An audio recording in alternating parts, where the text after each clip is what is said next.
วัสดีค่ะใครๆก็เข้าครัวนี้นะคะเมนูอาหารจานเดียวง่ายๆมาฝากค่ะนั่นก็คือเมนูราดหน้าหมี่กรอบนั่นเองค่ะเรามาเริ่มขั้นตอนแรกของเมนูราดหน้าหมี่กรอบกันเลยนะคะเราจะเริ่มจากการหมักหมูค่ะนี่เราเลือกใช้เป็นหมูส่วนสะโพกค่ะจะได้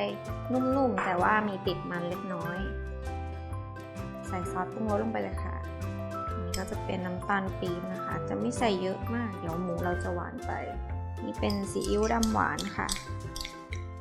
ช่วยให้หมูมีสีสันมากขึ้นน้ำมันนะคะ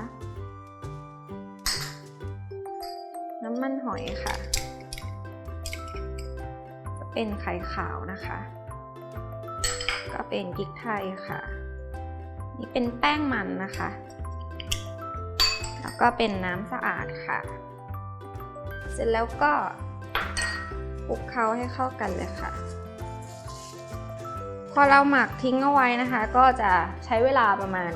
1-2 ชั่วโมงนะคะหรือว่าถ้าใครอยากให้หมูเนี่ยนุ่มแล้วก็อร่อยเนี่ยก็อาจจะหมักข้ามคืนเอาไว้ก็ได้ค่ะตัวน้ำมันจะซึมเข้าไปในเนื้อหมูค่ะในระหว่างที่เรารอหมักหมูเอาไว้นะคะเราก็จะมาทอดเส้นกันก่อนนะคะน้ำมันนะคะต้องใช้แบบร้อนจัดๆเลยนะคะเพราะว่าถ้าเกิดไม่ร้อนเนี่ยพอเราเอาเส้นลงไปมันก็จะไม่ฟูนะคะ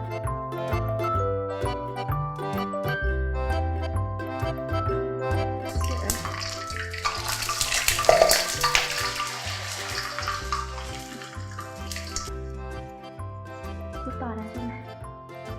ค่ะพอกลับด้านแล้วนะคะมันก็จะฟูขึ้นมาก็แค่นี้ก็ใช้ได้แล้วก็เอาขึ้นเลย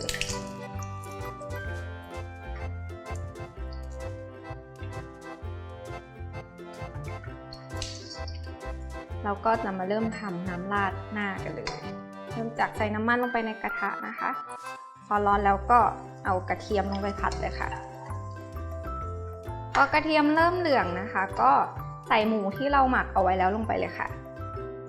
ก็จะมีน้ำเหลืออยู่เล็กน้อยนะคะระวังกระเด็น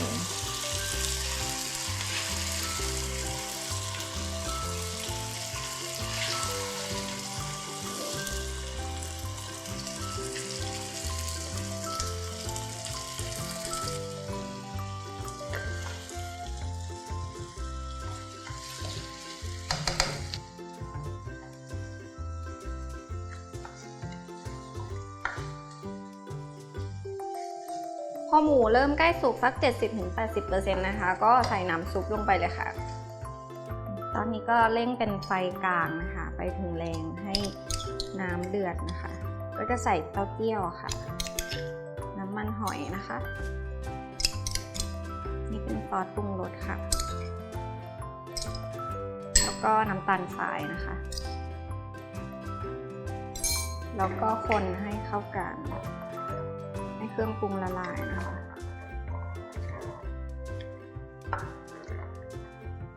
นี่พอตอนนี้นะคะตัวน้ำซุปก็เดือดแล้วเราจะมาใส่แป้งมันที่ละลายน้ำเอาไว้ค่ะเสร็จแล้วก็ใส่ลงไปให้เป็นสายแบบนี้นะคะค่อยๆใส่แล้วก็คน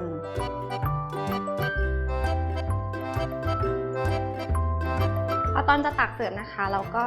ใส่เป็นคะน้านะคะที่เราลวกเอาไว้แล้วก็จะได้ไม่ต้อง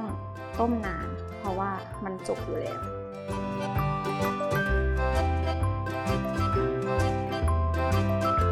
โรยด้วยพริกไทยนะคะเพิ่มความหอม